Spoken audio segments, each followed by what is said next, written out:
तो कल हमने कौन सा पटल हम पढ़ रहे थे शिव संहिता का?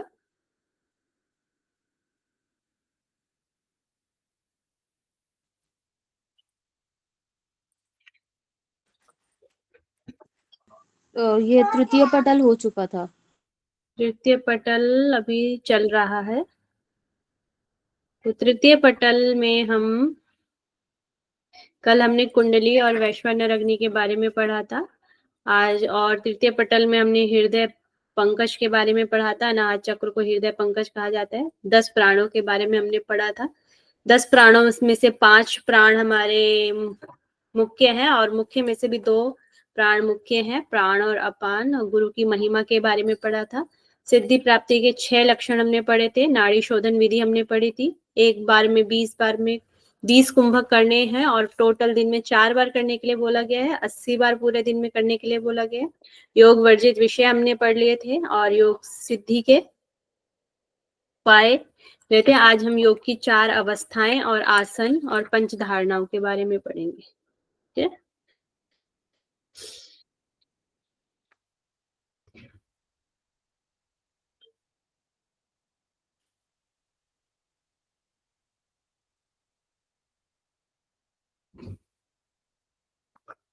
और नियम के बारे में भी हमने कल पढ़ा था। नियम तक हमने पढ़ लिया था। आज इससे आगे हम करेंगे।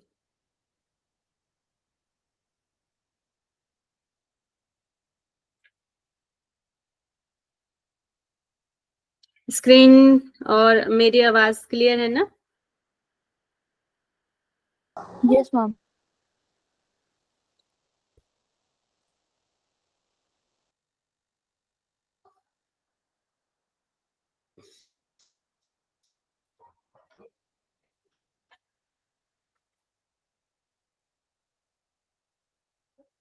तो आज हम प्राणायाम के समय और भोजन के बारे में जो बात यहाँ पर वर्णन जिसका किया गया उसके बारे में हम पढ़ेंगे। यहाँ से 2 बार क्वेश्चन आ चुका है इस वाले ही श्लोक से। अभ्यासिना च भोक्तव्यम सोक्तम सोक्तम मनेकधा पूर्वोक्त का कुर्यात् कुंभका प्रतिवासरम। तो अभ्यासिना योगा अभ्यासी को थोड़ा थोड़ा कर अनेक बार भोजन करना चाहिए। ये बात सभी टेक्सों में से यहाँ पर अलग मिलती है, तो इसलिए इसको हमने अच्छे से याद करना है कि ये शिव संहिता में है और यहाँ पर थोड़ा थोड़ा करके अनेक बार भोजन करने की बात कही गई है। तो भोक्तव्य सोक्तम सोक्तम थोड़ा थोड़ा कर अनेक बार भोजन करने के लिए कहा गया है। पुनः पूर्वोक्त समय अनुसार प्रतिदिन कुंभकों का अभ्यास करते रहना चाहिए। पूर्व में कितना अभ्यास करने समय अनुसार कितने कुंभक करने के लिए कहा गया एक बार में? 20 20 कुंभक और टोटल 80 बार। 80 बार और पूरे दिन में 80 बार करने के लिए कहा गया है। और योगाभ्यासी को थोड़ा थोड़ा करके भोजन करने के लिए यहाँ पर कहा गया। ठीक है। प्राणायाम के समय उसे भोजन कैसा करने चाहिए उसके बारे में कहा गया। जब वह प्राणायाम कर रहा है तो उसे थोड़ा थोड़ा करके थोड़ी थोड़ी देर बाद में भोजन करते रहना चाहिए, ऐसा यहाँ पर बताया गया है। फिर यहाँ पर जब हम प्राणायाम करते हैं तो उस समय हमारे शरीर में कुछ परिवर्तन होने शुरू हो जाते हैं। तो उसमें स्टेज आती है कि सबसे पहले आपको क्या क्या लक्षण आपके शरीर में आएंगे, फिर द्वितीय अवस्था में, फिर मध्यम में, फिर उससे ज्यादा। तो उससे आगे अब हम ये देखते हैं। तो जब सबसे पहले आप प्राणायाम शुरू करते हैं तो उसकी जब प्रारंभिक अवस्था होती है, शुरू की जो अवस्था होती है, उसमें शरीर में पसीना उत्पन्न हो जाता है और उस पसीने को अपने शरीर में ही यहाँ पर मर्दन करने के लिए बोला गया, उसकी मालिश करने के लिए कहा गया। जो वो शरीर में पसीना आपका उत्पन्न हो रहा है उससे ही मर्दन करना चाहिए। तो इसका लाभ क्या होगा? जो प्रारंभिक अवस्था में पसीना उत्पन्न होगा तो आपके शरीर में जो सप्त धातुएं हैं वह नष्ट नहीं होती हैं, ऐसा बताया गया है यहाँ पे। फिर सेकंड में है द्वितीय अवस्था। द्वितीय अवस्था में शरीर में कंपन होता है। ये तो और टैक्सों में, सभी टैक्सों में ज्यादातर आया हुआ है। और फिर आती है मध्यम अवस्था। और जगह हम देखते हैं तो वहां पर तृतीय अवस्था है, यहाँ पर मध्यम अवस्था और अधिक अवस्था के बारे में भी बताया गया। तो यहाँ पर आ जाती है मध्यम अवस्था। मध्यम अवस्था में क्या है? दादुरी। दादुरी मतलब होता है मेढक। मेढक की सिद्धि पास हो जाती है। इसमें मेढक कैसे मतलब कैसे वह चलता है?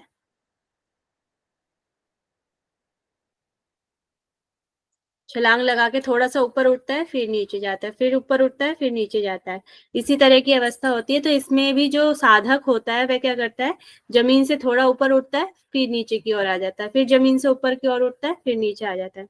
मतलब कि वह मतलब कि जमीन से ऊपर एकदम से उठा नहीं रह जाता, वह उससे आगे की स्टेज है।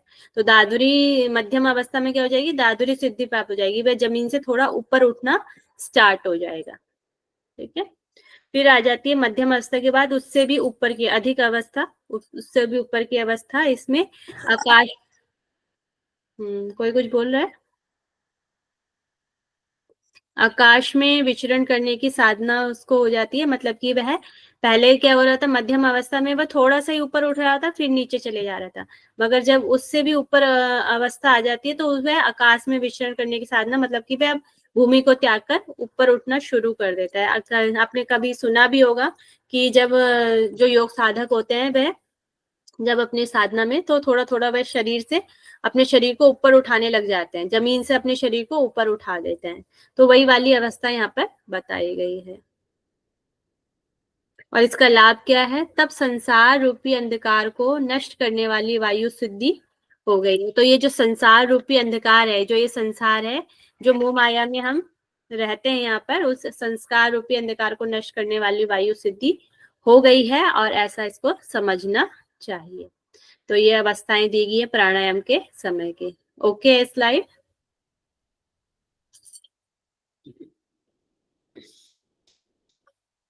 रिप्लाई करा करें फास्ट। यस मैम, क्लियर है। तो यहाँ से क्वेश्चन भी हम देख लेते हैं। अभ्यासिना च भोक्तम सोक्तम मनेकधा पूर्वोक्त फाले कुर्यात कुंभकान प्रतिवासरम। यह है श्लोक शिव संहिता के किस पटल का है। ऑप्शन 3, चतुर्थ पटल। रॉन्ग है। नहीं सॉरी, तृतीय पटल का, सॉरी तृतीय पटल। तो आंसर 2 इसका राइट है। ठीक है, पहले क्वेश्चन को ध्यान से पढ़ें, फिर उसका आंसर दें, क्योंकि वही चीज हमें भी वहीं पे चाहिए। शिव संहिता में सोक्तम सोक्तम ने कथा प्रक्रिया में भोजन का विधान किस अध्याय में वर्णित है। यहाँ पे भी वही है, तृतीय पटल। तृतीय पटल में, मतलब कि सी इसका राइट आंसर। ये 2019 में भी आया क्वेश्चन है और 2020 में भी आया हुआ है। फिर यहाँ पर आ जाते हैं भूचरी सिद्धि, नेक्स्ट। तो यहाँ पर भूचरी सिद्धि का हमें वर्णन मिलेगा, और यहाँ पर अभ्यास वसाद योगी भूचरी सिद्धि मापनु मानप्युयाथ्या दुर जतुना गति स्यात् पाणिताणानात्।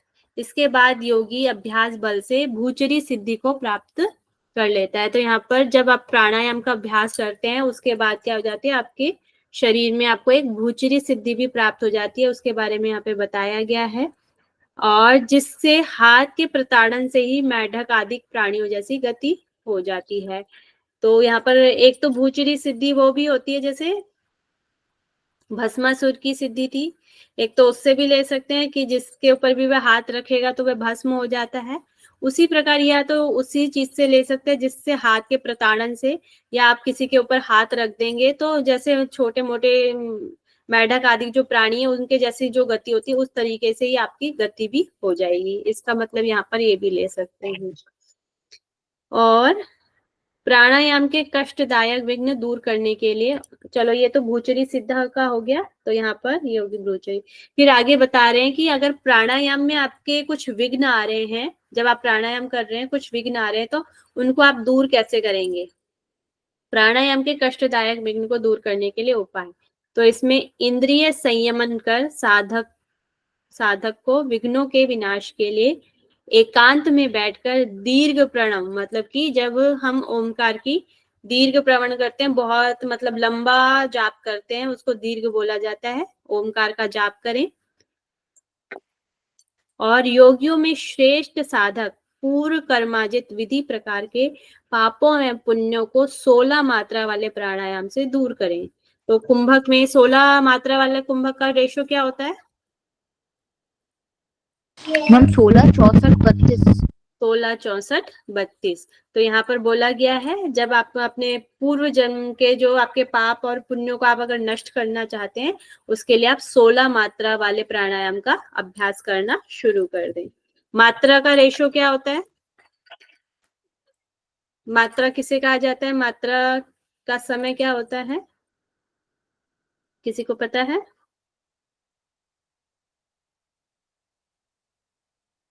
एक मात्रा कितने समय की होती है? नहीं पता। एक सेकंड एक सेकंड। तो हमें टेक्स्ट में मिलता है, मेरे ख्याल से योग तत्वोपनिषद में है, तो उसमें बताया गया है जो आपका नी है, घुटना है, घुटने की एक बार प्रदक्षिण अपने हाथ से एक बार प्रदक्षिणा करेंगे और एक चुटकी बजाएंगे, यह एक मात्रा का काल होता है। ठीक है, ओके है। Yes ma'am. इसको एक मात्रा का समय बोला गया है। तो ये हो गया कष्ट विनाश। और फिर यहाँ पर प्राणायाम रूपी प्रलय अग्नि के द्वारा पाप रूपी तूल रुई की राशि को भस्म करे, उसके पश्चात पापों से मुक्त होकर पुण्यों का भी नाश करे। तो यहाँ पे प्राणायाम जो है उसको प्रलय अग्नि बोला गया है, और पाप रूपी तूल जो हमारे पाप चलते हुए आ रहे हैं उसको यहाँ पे रुई की उपमा दी गई है, और उसको राशि को भस्म करे। जैसे अग्नि से रुई भस्म हो जाती है, उसी प्रकार प्राणायाम की अग्नि से आपको अपने पाप रूपी रुई को भस्म करने के लिए यहाँ पर कहा गया है। यह भस्म हो जाती है अगर आपकी प्राणायाम से प्रलय अग्नि प्रज्वलित हो चुकी है, और उसके पश्चात पापों से मुक्त होकर पुण्यों का भी नाश करें। और उसके पश्चात धीरे धीरे आपके पाप नष्ट होंगे, और पापों के बाद भी आपने अपने पुण्यों को भी नाश करने के लिए यहाँ पर कहा गया। जब पुण्य भी नाश हो जाएंगे तभी आपको मोक्ष की प्राप्ति होगी। ठीक है, ओके। स्लाइड। Yes ma'am.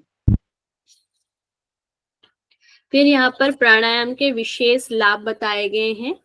तो यहाँ पर सबसे पहले प्राणायाम के लाभ में आ जाएंगे आपके अष्ट ऐश्वर्य, या जो हमारी अष्ट सिद्धियां होती हैं उनकी प्राप्ति हो जाती है। तो हमारी अष्ट ऐश्वर्य सिद्धियां कौन कौन सी हैं, और किसमें इसका वर्णन मिलता है हमें? मैम पतंजलि योग सूत्र, अरिमा लघिमा महिमा गरिमा ये सारी। तो अष्ट सिद्धियां हमारी अणिमा, महिमा, गरिमा, लघिमा और प्राप्ति, प्रकाम्य, ईश्वरता और वश्यत्व, ये हमारी अष्ट सिद्धियां हैं, इनकी प्राप्ति हो जाती है। त्रिलोक में विचरण करने की में क्षमता आ जाती है। कहीं भी स्वर्ग, पाताल और वो इसमें तो है ही है, कहीं भी हम विचरण कर सकते हैं, जा सकते हैं, उसकी हमें क्षमता हो जाती है। फिर 3 घटी मतलब कि 72, एक घटी में कितना समय होता है? 24 मिनट मैम। 24 मिनट की एक घटी होती है। तो यहाँ पर 3 घटी का अभ्यास करने का लिए बोला गया, मतलब कि 72 मिनट के अभ्यास से सिद्ध होने पर सिद्धियां स्वयं के वश में हो जाती हैं।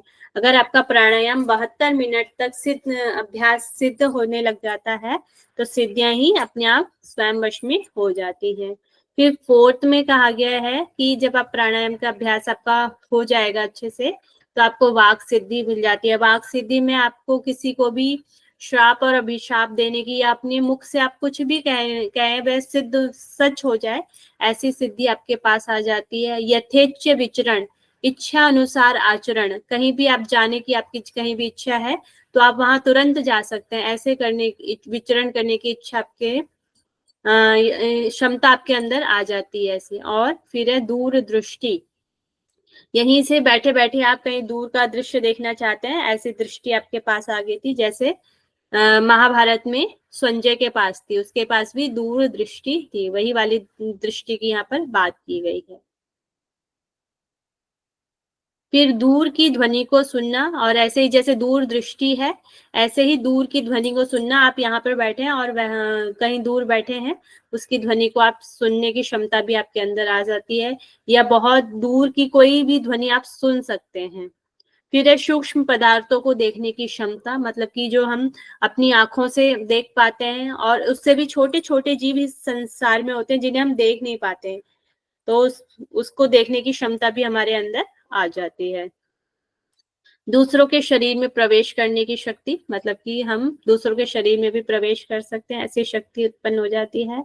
अपने मल मूत्र के लेपन से स्वर्ण उत्पन्न करने की शक्ति आ जाती है, तथा स्वयं को अदृश्य कर लेने की क्षमता तथा आकाश गमन की शक्ति, यह सभी सिद्धियां योगी में आ जाती है। स्वयं को अदृश्य करना, अपने आप को गायब कर लेने की क्षमता, या अपने को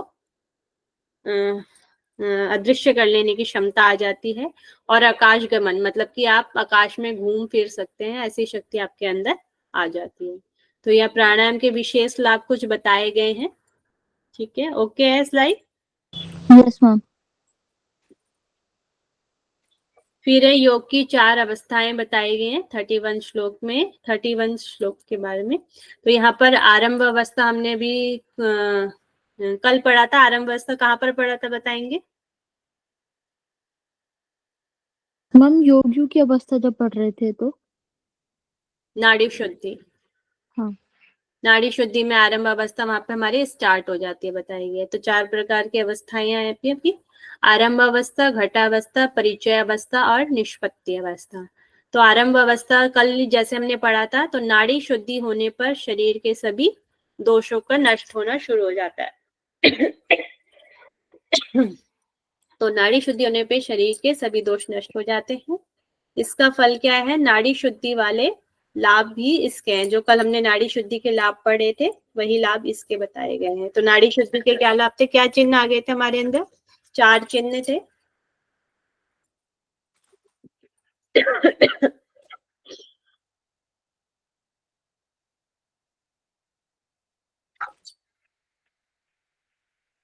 एक मिनट में आ रही हूँ।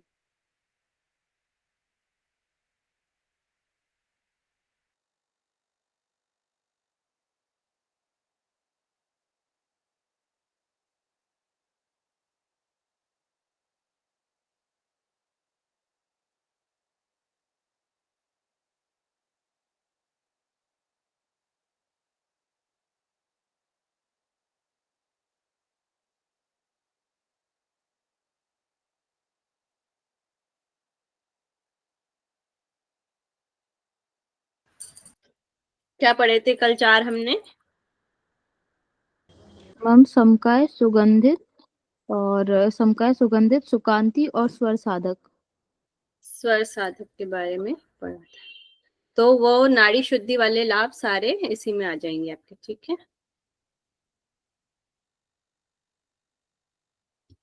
फिर आ जाती है नेक्स्ट घटा अवस्था, जिस अवस्था में प्राण और अपान, नाद एवं बिंदु और जीवात्मा तथा परमात्मा की एकता स्थापित हो जाती है, उसे घटावस्था कहा गया है। इसमें क्या होता है? इसका फल होता है संसार में सब सिद्ध कर सकता है। जो घटावस्था को, इन तीनों को स्थापित कर लेता है, प्राण अपान, नाद बिंदु और जीवात्मा और परमात्मा की एकता स्थापित हो जाती है, वह संसार में सब सिद्ध कर सकता है। फिर नेक्स्ट है परिचय अवस्था। परिचय अवस्था में इस अवस्था की प्राप्ति होती है जब प्राणायाम के अभ्यास से प्राण वायु ईड़ा और पिंगला को त्याग कर सुषुम्ना में स्थिर हो जाती है। जब आपकी ईड़ा और पिंगला जो प्राणवायु है वह सुषुम्ना में स्थिर हो जाती है, सुषुम्ना में चली जाती है, तो उसका लाभ बताया गया है। तीनों कर्म बंधन, प्रारब्ध, संचित और क्रियमाण कर्मों का ज्ञान हमें हो जाता है। यहाँ पे ज्ञान की बात की है, नष्ट होने की बात नहीं है, ज्ञान की बात की है। तो प्रारंभ संचित कर्म कौन कौन से होते हैं,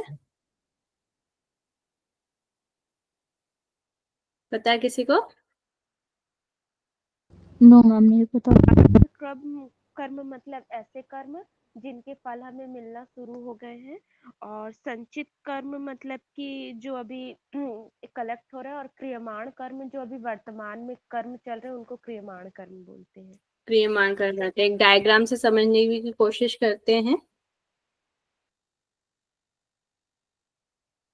तो हमारे संचित, प्रारंभ एवं क्रियमाण कर्म जो होते हैं, जो प्रारंभ करते हैं, जो वर्तमान समय में हमारे जो कर्म होते हैं वे प्रारब्ध कर्म होते हैं। ठीक है, जिनको हम अभी कर्म कर रहे हैं। सबसे पहले आ गया संचित कर्म। संचित कर्म है जन्म से पूर्व जो कर्म हमारे जन्म जन्मांतर से चले आ रहे हैं, वे हमारे संचित कर्म होते हैं। तो वो इस जन्म में आके संचित कर्म भी रहते हैं, और प्रारंभ कर्म जो अभी चल रहे हैं वो तो प्रारंभ कर्म है। और फिर उसके बाद जो क्रियमाण कर्म होते हैं जो अगले जन्म में हमारे साथ जाएंगे, उनको क्रियमाण कर्म कर रहे हैं, मगर वो वर्तमान में भी चल रहे हैं, तो बाद में क्या हो जाएगी, संचित में वृद्धि होती जाएगी। ठीक है, तो प्रारंभ कर वर्तमान जीवन में भोगने वाले कर्मों का संग्रह होता है। संचित कर्म अनेक पूर्व या पिछले जन्मों का कर्मों का संग्रह होता है। और क्रियमाण कर्म वह कर्म होता है जो हम वर्तमान में कर रहे हैं, इसका फल हम भविष्य में भोगा जाएगा। ऐसे कर्मों को क्रियमाण कर्म कहते हैं। ओके है। Yes ma'am.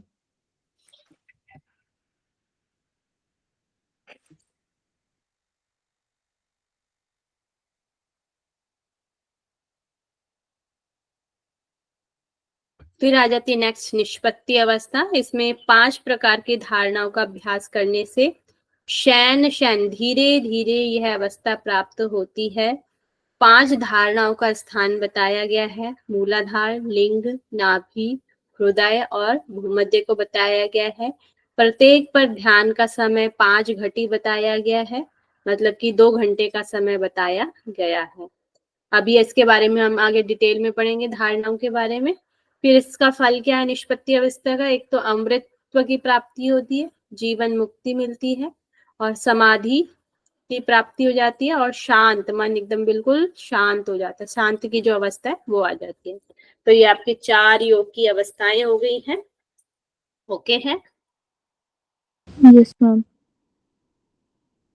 नेक्स्ट यहाँ पर प्राणायाम, जैसे हम और टेक्स्ट में देखते हैं, घृण संहिता में आपने देखा होगा, तो वहां पे कितने तरह के प्राणायाम आपको बताए गए। कुंभक कितने प्रकार के हैं?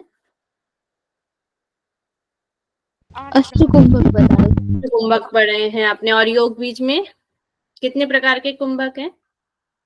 2 थे, अंतः कुंभक और बाह्य कुंभक।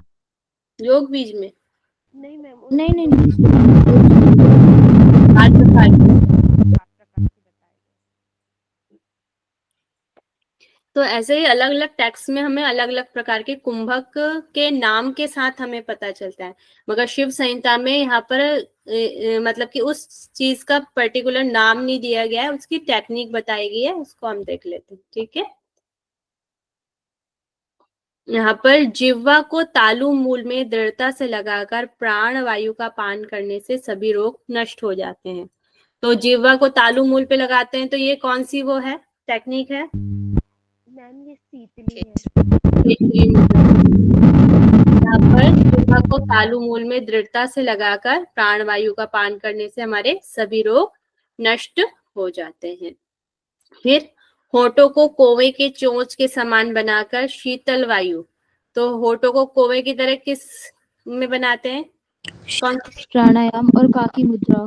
काकी मुद्रा और शीतली प्राणायाम में बनाते हैं। तो शीतल वायु का पान करने से साधक मुक्ति का पात्र बन जाता है, ऐसा यहाँ पर बताया जाता है। इसका लाभ भी बताया जाता है। तो मुक्ति का पात्र बन जाता है कि मुझे मुक्ति के पथ में वह आगे बढ़ रहा है।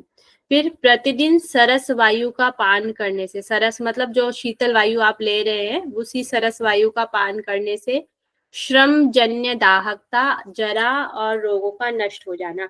अब प्राणायाम में जो हमारा पसीना उत्पन्न हो रहा है, या हमारे शरीर में जो अग्नि उत्पन्न हो रही है, जो हम श्रम कर रहे हैं, तो श्रम जन्य दाहकता जो हमारे शरीर में आती है वह इससे दूर हो जाती है।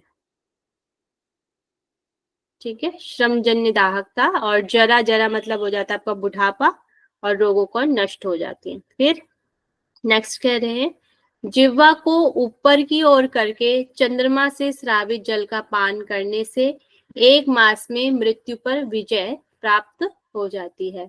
तो ये किस चीज की, कौन सी टेक्निक है? मैम खेचरी मुद्रा में ऐसा करते हैं ना? हाँ, खेचरी मुद्रा का ही है ये भी। तो जिह्वा को ऊपर करके चंद्रमा में स्रावित जल का पान करने से 1 मास में ही मृत्यु पर विजय प्राप्ति हो जाती है। फिर है क्षय रोग। क्षय रोग किसको कहते हैं? मैम टीबी को। टीबी को। तो क्षय रोग को दूर करने के लिए दोनों समय प्रातः और सायं कुंडलिनी मुख पर ध्यान करते हुए काकी मुद्रा द्वारा वायु का पान करें। तो काकी मुद्रा सभी को पता है, घरेण संहिता में पढ़ा होगा आपने। Yes ma'am. ठीक है। फिर काकी मुद्रा द्वारा दिन रात वायु का पान करने से दूर श्रुति, दूर के सुनने की शक्ति, और दूर दृष्टि, दूर देखने की दृष्टि आपको प्राप्त होती है। दांतों के द्वारा दांतों को दबाकर जिह्वा को ऊपर की ओर करके धीरे धीरे वायु पान करने को शीघ्र ही मृत्यु पर विजय प्राप्त होती है। तो ये कौन सी टेक्निक है? शीतकारी। शीतकारी की टेक्निक यहाँ पर दी गई है। दांतों के द्वारा दांतों को दबाकर जिह्वा को ऊपर करके धीरे धीरे वायु का धीरे धीरे पान करने के लिए कहा गया है। इसका फल भी मृत्यु पे विजय है। देख लेना चाहिए, अगर आ जाएगा तो ठीक है, नहीं। फिर यहाँ पर सभी प्राणायाम, अभी तो जो भी हमने प्राणायाम की टेक्निक पढ़ी उनके लाभ दिए गए हैं। इन सभी प्राणायाम को 6 मास तक अभ्यास करने से सभी पाप और रोगों से मुक्ति हो जाती है। 6 मास तक हम इसका अभ्यास करेंगे तो 1 वर्ष तक करने से निश्चय रूप से ही मृत्यु पर विजय प्राप्त होती है। 3 वर्ष तक करने से अणिमा आदि सिद्धियां की प्राप्ति होती है, और भूत गणों मतलब कि जो हमारे पंच तत्व हैं, पंच तत्व प्राप्त कर भैरव रूप आप हो जाते हैं। यहाँ पर भैरव के रूप में बताया गया कि आप भैरव रूप हो जाते हैं, ऐसा बताया गया। तो ये प्राणायाम के लाभ है। इससे पहले वाली स्लाइड और ये स्लाइड ओके है? Yes ma'am. मैम आगे नेक्स्ट पढ़ते हैं हम धारणा। धारणा में अभी हमने पहला पढ़ा था कि यहाँ पर 5 स्थान दिए गए धारणा। घृण संहिता में भी आपने पढ़ेंगे, वहां पर भी 5 स्थान दिए गए, यहाँ पर भी 5 स्थान दिए। आधारे घटिका, आधार मतलब मूलाधार को भी आधार बोला जाता है। बहुत से टेक्स्ट में हम देखते हैं कि मूलाधार को आधार बोला गया। आधारे घटिका पंचलिंग स्थाने तथैव च तद घटिका पंचनाभिका हन्यमंधके तथा भूमध्य तथा पंचघटिका धारयेत सुधि तथा भूरादिना नष्टो योगीन्द्रो न भवेत खलु। तो इसमें विद्वान साधक को मूलाधार में 5 घटी तक, मतलब कि 2 घंटे के समय को कहा गया है। 5 घटी तक, 2 घंटे तक इसी प्रकार लिंग स्थान में 5 घटी तक, पुनः उससे ऊपर नाभि के स्थान में तथा हृदय के मध्य में 5 घटी तक एवं भूमध्य स्थान में भी 5 घटी तक धारणा करें। तो सभी का जो समय है वह 2 घंटे है, मतलब कि 5 घटी का ही है। इस अभ्यास से श्रेष्ठ योगी निश्चय ही पंचभूतादिक तत्वों से नष्ट नहीं हो सका। मतलब कि उसमें पंच धारण, जो हमारे पंच तत्व हैं वह उससे नष्ट नहीं हो पाएगा। मतलब कि जैसे आपका अग्नि है, अग्नि उसके शरीर को जला नहीं पाएगी। पानी है, पानी उसके शरीर को डुबा नहीं पाएगा, या उसमें जल तत्व को उसकी सहने की उस पे क्षमता आ जाती है। पंच तत्वों में वो हो जाता है। वायु से ज्यादा उड़ा नहीं सकेगी, ऐसा कुछ, मतलब कि ऐसी उसमें शक्तियां उत्पन्न हो जाती है। पंच तत्व पे विजय प्राप्त कर लेता है। और जो मेधावी साधक सभी भूतों की धारणा का भली भांति अभ्यास कर लेता है उसकी मृत्यु ब्रह्मा की शतायु पूर्ण होने पर भी नहीं होती। मतलब कि जो इनको भली भांति कर लेता है तो मृत्यु के जो 100 वर्ष, ब्रह्मा के जो 100 वर्ष होते हैं, शतायु मतलब 100 वर्ष पूर्ण होने पर भी नहीं होती है।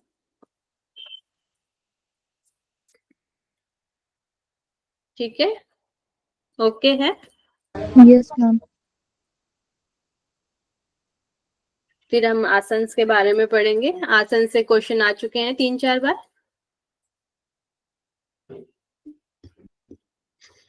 चतुर्शीत्यास्त्यानि सन्ति नानाविधानि च तेभ्यं चतुष्कमादायः मयोक्तानि ब्रवीम्यहं सिद्धासनं तत् पद्मासन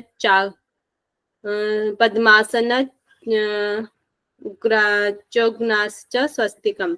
अनेक प्रकार के 84 आसन मेरे द्वारा बताए गए हैं। इनमें से 4 ग्रहण कर सिद्धासन, उसके बाद पद्मासन, उग्रासन और स्वस्तिक आसन, इन चारों का मैं वर्णन करता हूँ। तो सिद्धासन, पद्मासन, उग्रासन, स्वस्तिक आसन, यहाँ पे 4 प्रकार के आसन दिए गए हैं 84 आसन में से। तो 84 आसनों का वर्णन हमें और कहाँ मिलता है? हट प्रदीपिका। हट प्रदीपिका में मिलता है, और ज्यादा और गणेश संहिता में उसमें 32 आसन है। 32 आसनों का वर्णन हमें मिलता है। वशिष्ठ संहिता में 4 आसन। 10 आसनों का वर्णन है।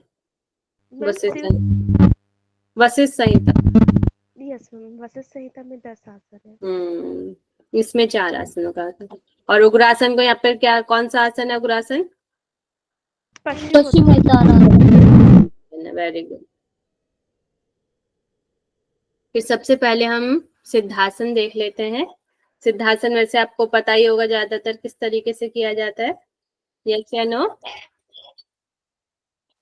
Yes ma'am. तो योग साधक एक पाँव की एड़ी से योनि स्थान को यत्न पूर्वक दबाकर, यत्न मतलब जोर से, यत्न पूर्वक दबाकर पुनः दूसरे पाँव की एड़ी को लिंग के ऊपर स्थापित करें और योगी सदा स्थिर जितेंद्रिय रहकर भूमध्य के ऊपर देखें। इस प्रकार एकांत में विशेष रूप से शरीर को सीधा रखें तथा उद्वेगों से शून्य रहें। तो यहाँ पर जो आपका है, योग साधक को एक पाँव को एड़ी को योनि स्थान पर यत्न पूर्वक दबाकर रखना है, दूसरे पाँव को उसी एड़ी के ऊपर रखने के लिए कहा गया है।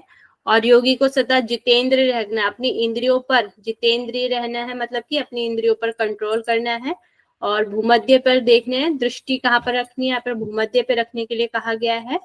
और उसके बाद अपने सीधा रखें और उद्वेगों से, जो शरीर के जो हमारे मन में जो उद्वेग आते हैं उनको हटाना है। शून्य उद्वेगों से शून्य रहे, मतलब कि अपने मन को शून्य में रखना है। तो लास्ट टाइम जो आपका क्वेश्चन है, इसके फल से क्वेश्चन आया था, इसलिए मैंने इस बार संस्कृत भी ऐड कर दिया इसमें। तो एतस् सिद्धासना गेग सिद्धानाम सिद्धिदायकम येन अभ्यासवान शीघ्रम येन निष्पत्ति माप्नुयात्।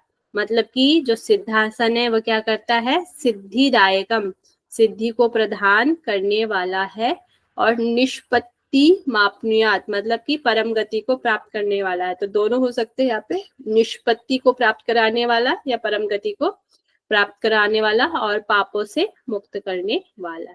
ये इसके लाभ है। ओके है?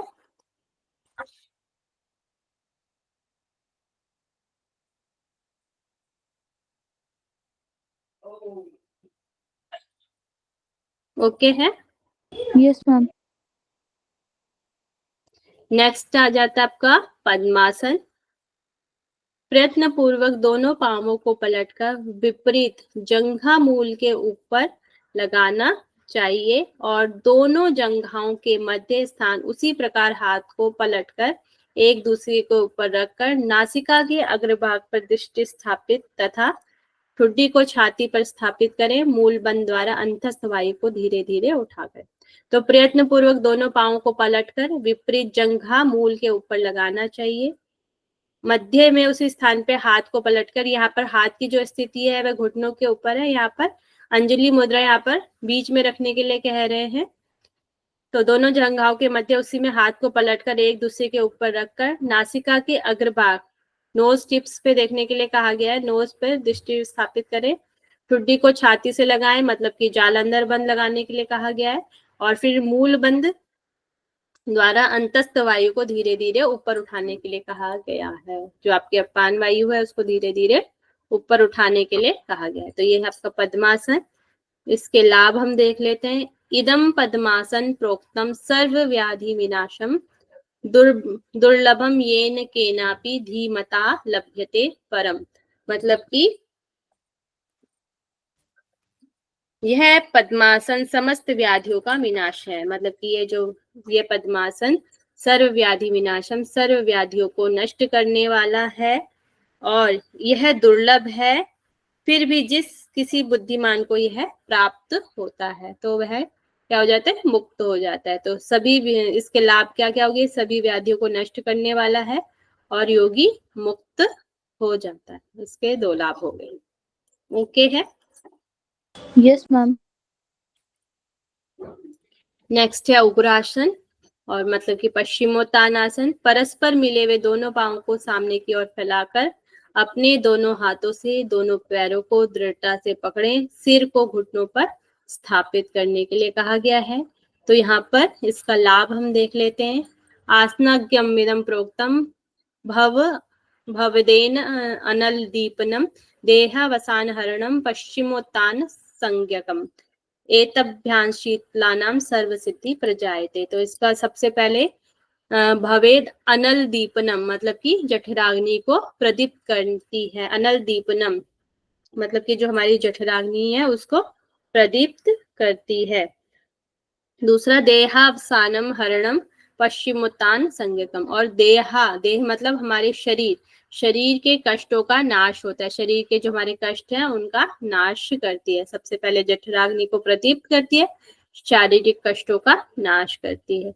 एतभ्यासीलना सर्व सिद्धि प्रजायते, और तीसरा इसका लाभ है सर्व सिद्धि प्रजायते, जो हमारी सर्व सिद्धियां होती है उनको प्रजायते कहते हैं।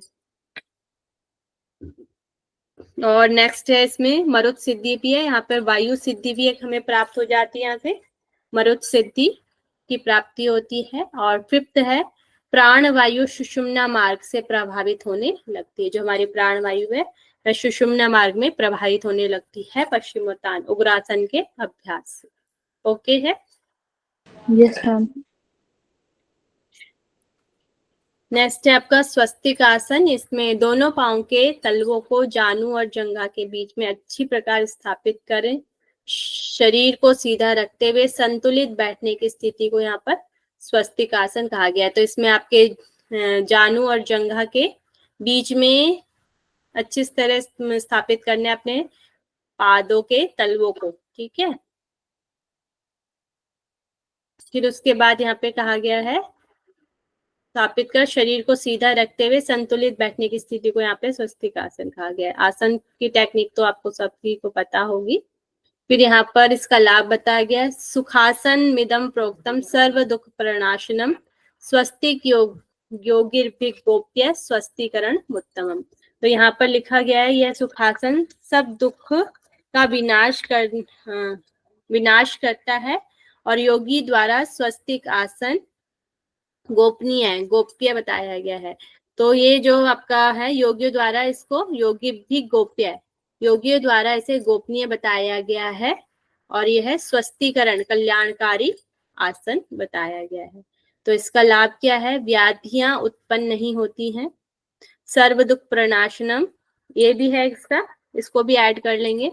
सर्व दुख प्रणाशनम सारी व्याधियों का दुख मतलब कि दुख को दूर करता है। व्याधियां उत्पन्न नहीं होती हैं। मारुत वायु सिद्धि हो जाती है और दुखों का विनाश होता है, और दुखों का विनाश भी होता है। सर्व सुख दुख प्रणाशनम और दुखों का विनाश एक ही हो जाएगा आपका, ठीक है। ओके है? Yes ma'am. चलिए अब इसके क्वेश्चन आंसर देख लेते हैं कि आसन से कौन कौन से क्वेश्चन आए हुए हैं। पहले ये वाले देख लेते हैं। शिव संहिता के अनुसार कौन सा आसन व्याधि बीमारी के सभी प्रकार का नाश करने में सक्षम है? सिद्धासन, पद्मासन, पश्चिमोत्तान या स्वस्तिक आसन? स्वस्तिक आसन। स्वस्तिक आसन, पद्मासन,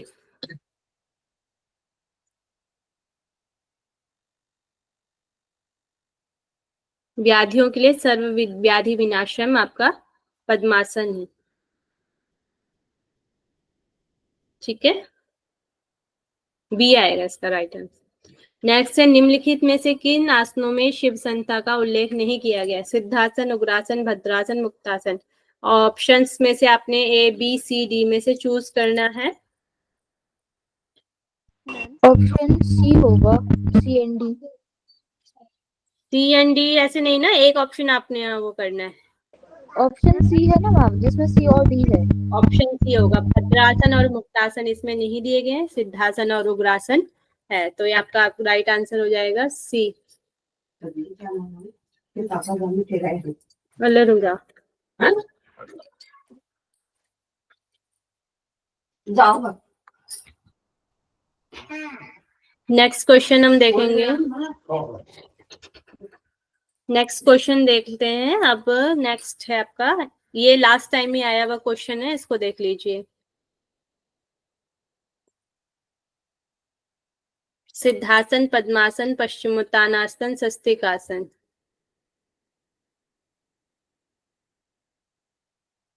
मैम ए होगा।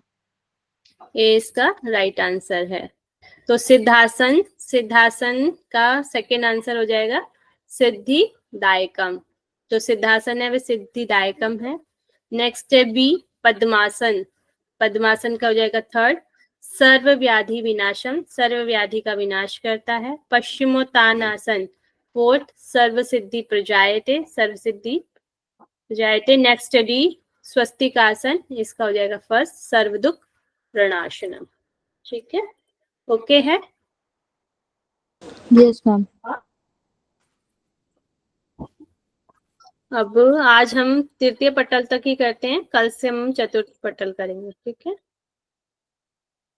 चलिए हम क्वेश्चन आंसर कर लेते हैं ऐसे ओरली।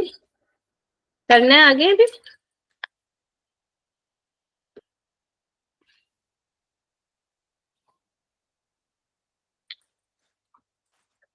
किसी को कुछ पूछना है? No ma'am.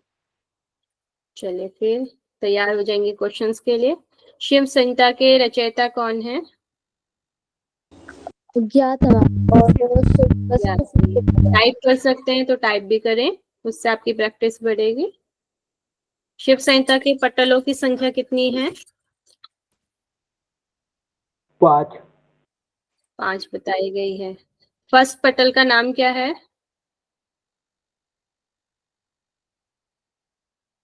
लय प्रकरण। सेकंड पटल का नाम क्या है?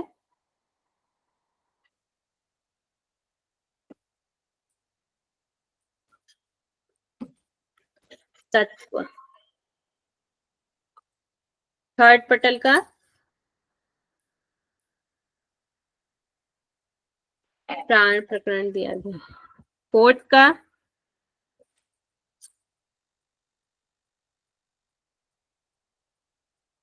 मुद्रा प्रकरण। वेरी गुड निशिता जी। नेक्स्ट मुझे बताएंगे हमारी दार्शनिक मान्यताएं कौन से पटल में है? फर्स्ट पटल में दी गई हैं। हृदय पंकज का हमें वर्णन किस अध्याय में मिलता है? दूसरे मैम। रॉन्ग है, तीसरे अध्याय में। प्राण में जहां से शुरू होगा वहीं पे हृदय पंकज तीसरे अध्याय में है। ज्योति जी का, निशिता जी का आंसर ठीक है। नेक्स्ट, गुरु की महिमा कौन से अध्याय में मिलती है?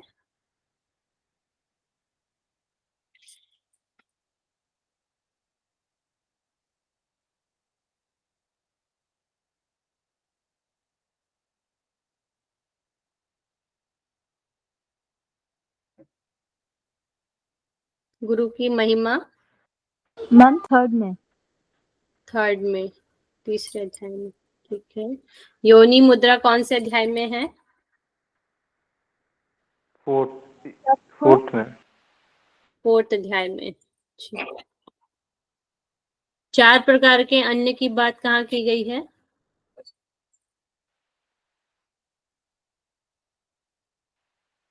मैम फिफ्थ में। फिफ्थ पटल में।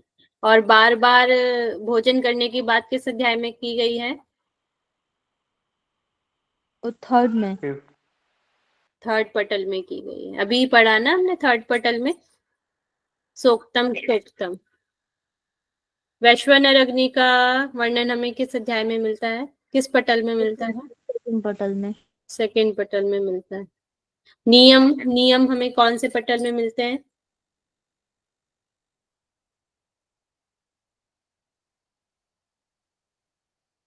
नियम का वर्णन हमने कहाँ पढ़ा था? Second ma'am. सेकंड अध्याय में। भेद दृष्टि और अभेद दृष्टि हमने कौन से अध्याय में पढ़ी थी? सेकंड अध्याय में। Very good. कर्मफल कितने प्रकार के हैं? कर्मफल मैम 4। कौन कौन से?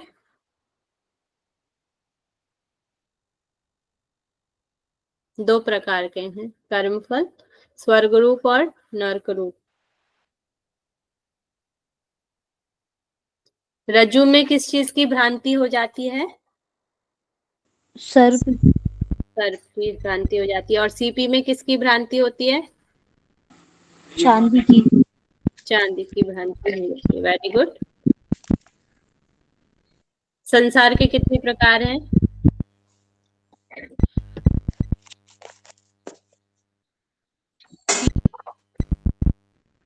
संसार के कितने प्रकार बताए गए हैं? 3 प्रकार। आकाश की इंद्रिय क्या है? आकाश गुण की इंद्रिय क्या है? कान, मैम कर्ण है। क्रोध, कान, कर्ण। पृथ्वी की इंद्रिय क्या है? जिह्वा गंध, है। नाक, नहीं, नासिका है, सॉरी, नासिका है पृथ्वी की। नासिका है। अग्नि की? अग्नि की चक्षु है। आँख, चक्षु, आँख, चक्षु बताए गए, ठीक है। पृथ्वी में कितने गुण है? 5, 5 गुण है। अग्नि में कितने गुण है? अग्नि में 3 गुण है। 3, माया की कितनी शक्तियां हैं? माला की याद नहीं है। माया की 2, 2 2 ना मैम? शक्तियां। कौन कौन सी 2 शक्तियां हैं? मैम नाम नहीं पता। आवरण मैम वो और आवरण और विक्षेप। Very good. आवरण और विक्षेप। जब सत्व गुण की अधिकता हो जाती है माया में, तो कौन सी माया का स्वरूप होता है सत्व गुण में? विक्षेप, गुण यहाँ पे माया से जब हमारे शरीर में सत्व गुण अधिक हो, मतलब कि माया में सत्व गुण अधिक होता है तो लक्ष्मी जी रहती हैं, लक्ष्मी जी और विष्णु जी बताया लक्ष्मी था। जी और विष्णु जी, हाँ।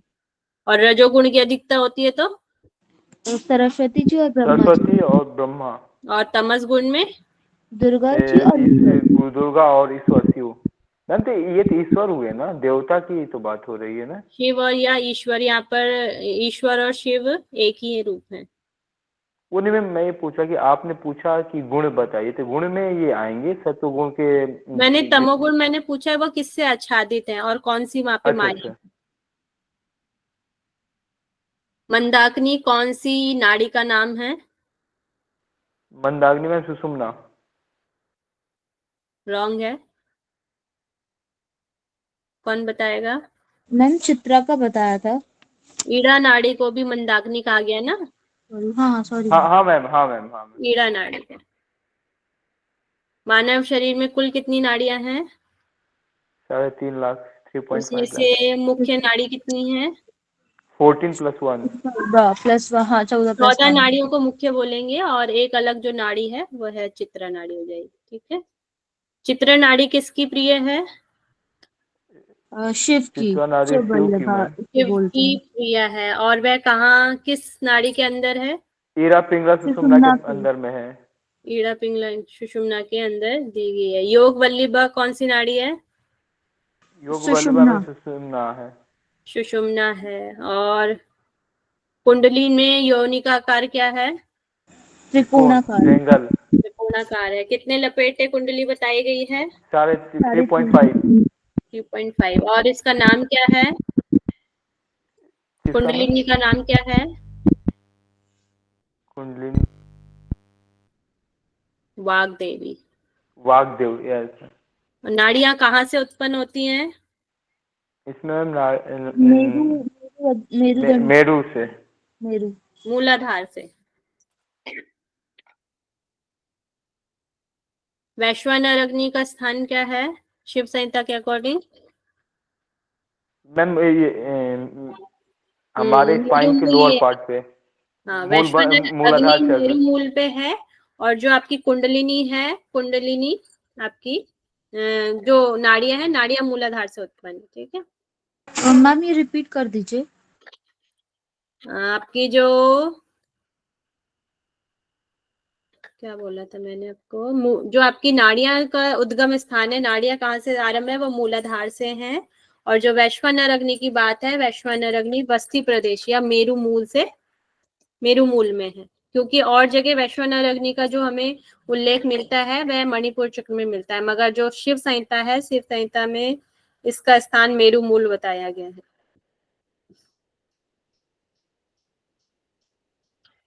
हृदय पंकज कौन से चक्र को बताया गया है? अनाहत चक्र। अनाहत चक्र को बताया गया है। देवदत्त का कार्य क्या है? मैम जमाई। जमाई लेना, वेरी गुड। गुरु से मुख से निकली हुई वाणी को क्या कहा गया है? मैम वीर वीर वीर्यवती। वीरम वीरवती। वीर्यवती। सिद्धि सफलता के कितने तत्व हैं? 7 6 6 मैम। 6 तत्व हैं। और कौन कौन से हैं? मैम नाम नहीं पता। नाम नहीं। सबसे पहला कौन सा, ये बता दीजिए। चलिए, सबसे पहले क्या होना चाहिए? मैम सबसे पहले गुरु के प्रति श्रद्धा होनी चाहिए। श्रद्धा सेकंड नंबर पे। सबसे पहले विश्वास होना चाहिए, दृढ़ विश्वास। और सेकंड है श्रद्धा। थर्ड क्या है हमारा? गुरु का पूजन। फोर्थ क्या है? समता का भाव। फिफ्थ क्या है? इंद्रिय निग्रह। और 6 है परिमित भोजन, मिताहार। नाड़ी शोधन को और क्या कहा गया है इस टेक्स्ट में?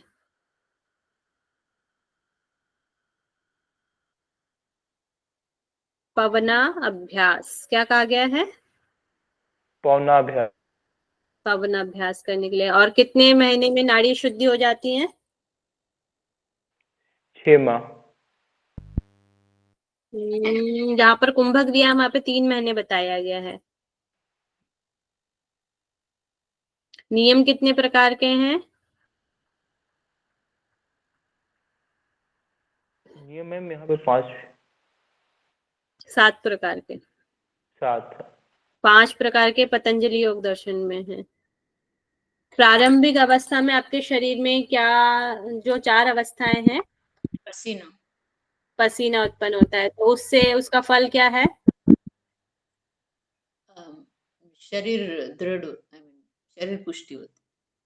शरीर पुष्टि। यहाँ पर सप्त धातु की बात की गई है। जो आपके शरीर में सप्त धातु है वह नष्ट नहीं होती। ठीक है। द्वितीय अवस्था मैम तो में, पसीना को रगड़ने के लिए बोला गया है ना, हाँ, कि वो मर्दन पसीना करने को के जब रगड़ लेते हैं तो मर्दन करने पे सब धातु जो है नष्ट नहीं होंगे, नष्ट नहीं उनका होगा। हानि नहीं होगा। नेक्स्ट है, सेकंड में क्या होता है? कंपन। मैम शरीर कंपन में होता है। कंपन हो जाएगा। और मध्यम अवस्था में? दूर दूरी। मध्यम में हम जमीन हल्का हो जाता है शरीर। आसन से उठने लगते, वो मेढक का किस बताया था आपने। किस जंतु की तरह की बात की गई है? किसकी तरह हो जाते हैं हम? मेढक, मेढक की तरह। मेढक की तरह। मेढक को क्या कहा गया संस्कृत में? दूर दूरी। दादुर, दादुर। दादुरी। दादुरी। और सबसे लास्ट में जो अवस्था आती है, अधिक अवस्था, उसमें क्या होता है? आकाश गमन। उसमें आकाश से विचरण करने लगता है। आकाश आकाश। विचरण। आकाश विचरण की शक्ति हमें प्राप्त हो जाती है। और जब प्राणायाम में विघ्न आते हैं तो उसको किस तरीके से दूर किया जा सकता है? ओमकार जप से, दीर्घ ओमकार जप। दीर्घ दीर्घ प्राणायाम से। ओमकार जप से। Very good. और दूसरी टेक्निक क्या है?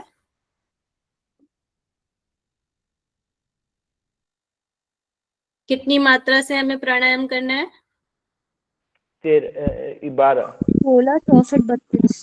16 मात्रा से स्टार्ट करने के लिए बोला गया है। यहाँ पर 16 मात्रा से प्राणायाम करना है। तो यहाँ पर जो आपके प्रलय अग्नि है, यहाँ पर पाप को क्या कहा गया है? किसकी उपमा दी गई है पाप को?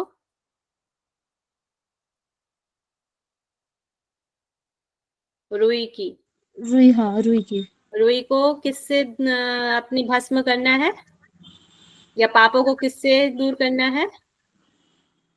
प्राणायाम रूपी प्रलयाग्नि से। प्राणायाम रूपी प्रलय अग्नि से। Very good. अवस्थाएं कितनी होती हैं? 4। 4 अवस्थाएं हैं। पंच धारणाओं का वर्णन किस अवस्था में आया है?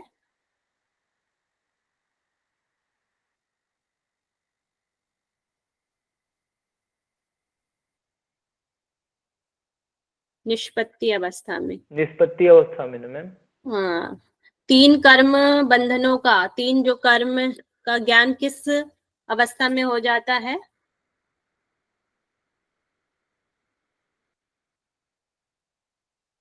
कर्मों की बात पढ़ी थी हमने। शुद्ध अवस्था में मैम, घट अवस्था में ना। परिचय अवस्था में। ठीक है, परिचय अवस्था।